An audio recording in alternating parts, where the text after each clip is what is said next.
Un peu cette mentalité-là au départ, un peu comme tout le monde, un peu de préjugés, je l'avoue, que les Chinois, ben, ça copiait.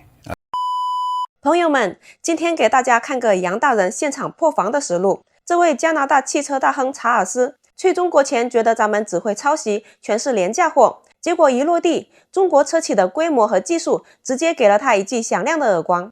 他甚至对着镜头承认，很快就轮到西方来山寨中国了。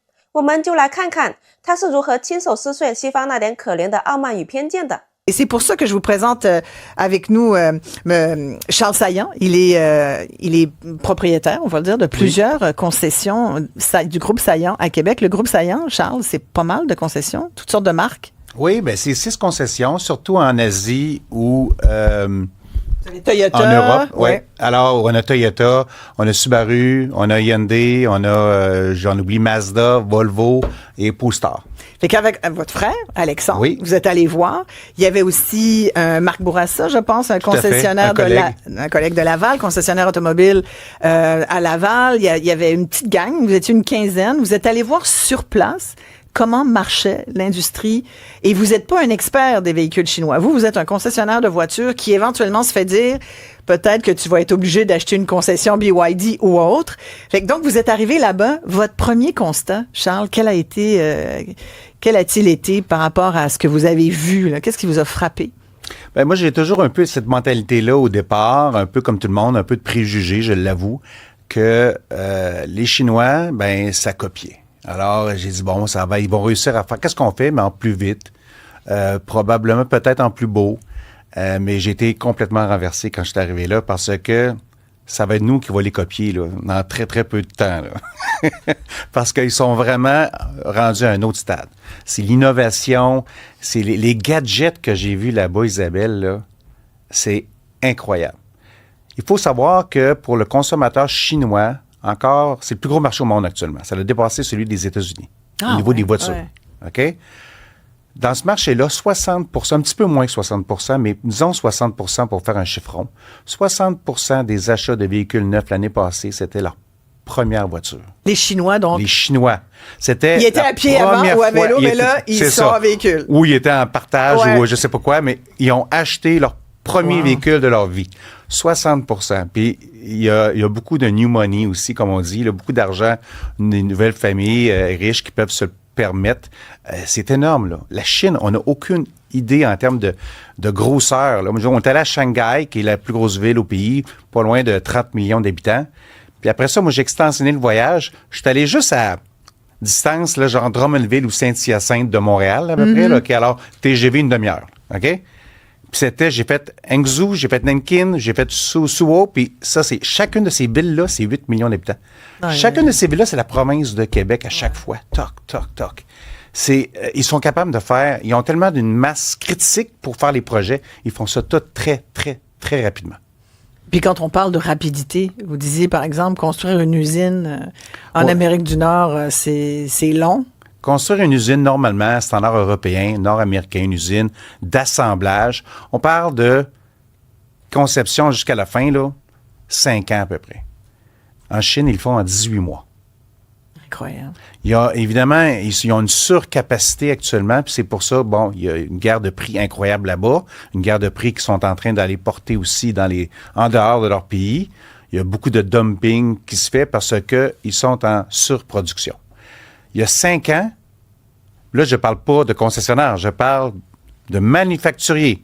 Alors, exemple, Toyota, c'en est un. OK, puis ça, c'est un japonais. Mais les Chinois, leur marque locale, là, il y a 20 ans, ils n'avaient pas, là. À peu près 20-25 ans. Là, il y a 5 ans, il y en avait 180. Puis là, je pense que c'est 193, ou en tout cas... Non, là, ils sont 180 autour. Là, 5 ans plus tard, ils ont baissé à 80. Oh! Là, ils vont finir à peu près à 60. OK? Mais là-dedans, il y a beaucoup de consolidation.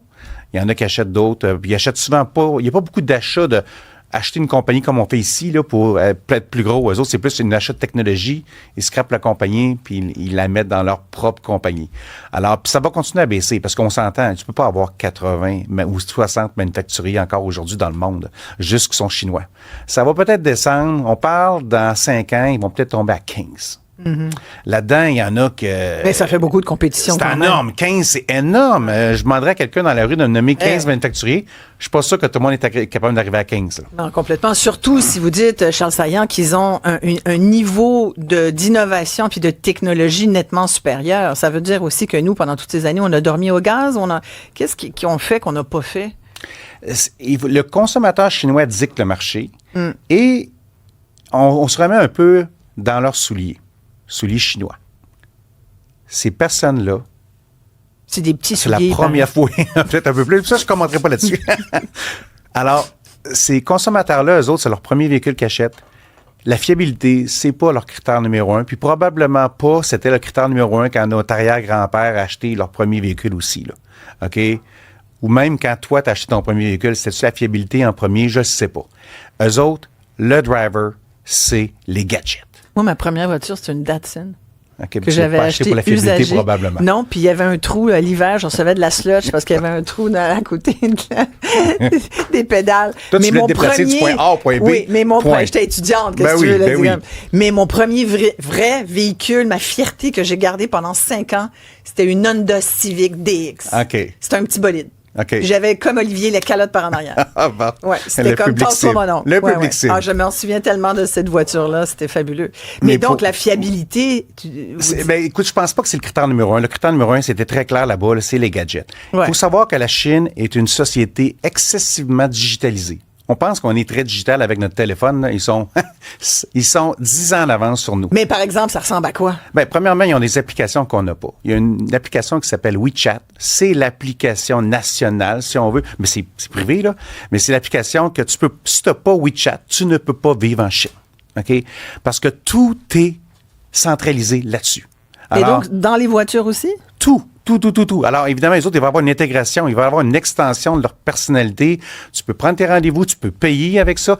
Tout est fait en même. Imagine un service Uber intégré avec une application de TripAdvisor, avec une application de, comment on appelle ça, Table, là, Ouais. Open Table.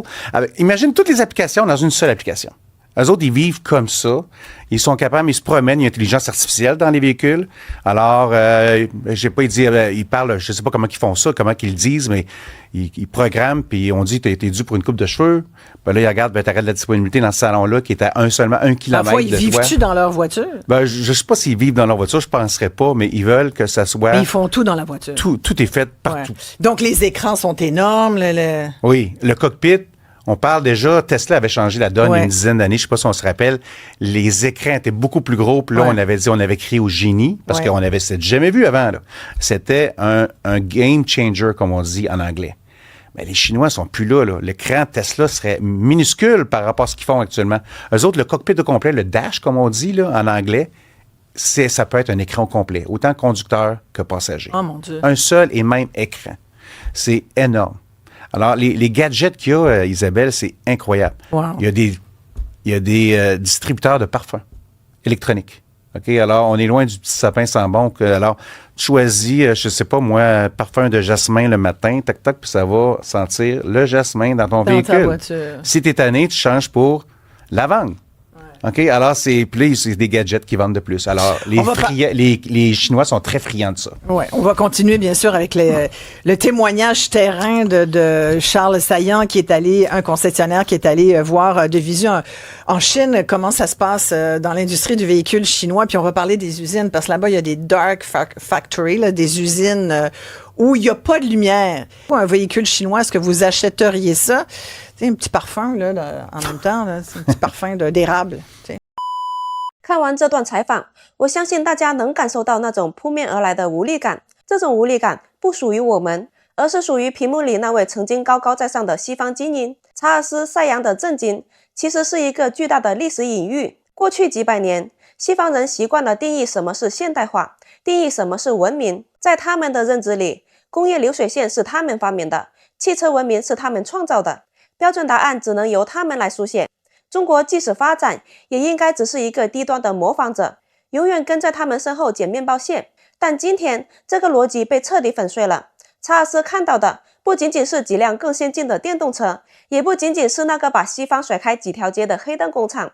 他真正看到的是中国强大的国家意志和社会动员能力转化出的恐怖生产力。在西方，建一座工厂需要5年，这5年里，他们消耗在无休止的听证会、环保审批、工会扯皮和党派博弈上，他们把这称为程序的正义。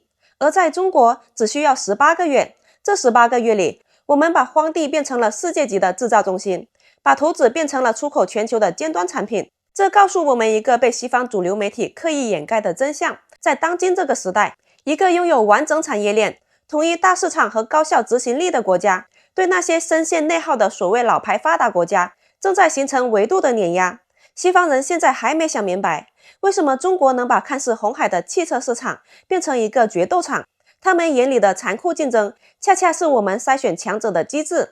能在14亿人的市场里杀出重围的企业，本身就是拥有顶级战斗力的工业怪兽。当这些怪兽开始走向世界，那些还在温室里靠着贸易壁垒保护的欧美车企，根本没有生存的空间。这已经不是弯道超车了，这是换道超车。我们不再沿着西方设定的老路走，而是用智能化、网联化、新能源化，直接开辟了一条新的赛道。在这条赛道上，规则是我们定的，标准是我们立的。查尔斯最后承认他们原地踏步，其实这话说的还是太客气了。逆水行舟，不进则退。当中国在以光速进化的时候，任何的停滞本质上就是一种剧烈的倒退。这一场访谈不仅是西方汽车工业的挽歌，更是西方中心主义跌落神坛的见证。它极其生动地说明了一件事：在这个比拼硬实力的时代，傲慢与偏见救不了西方，但实干与创新正在成就中国。现在的我们已经不需要再去仰视任何人，因为中国脚下的路才是通往未来的路。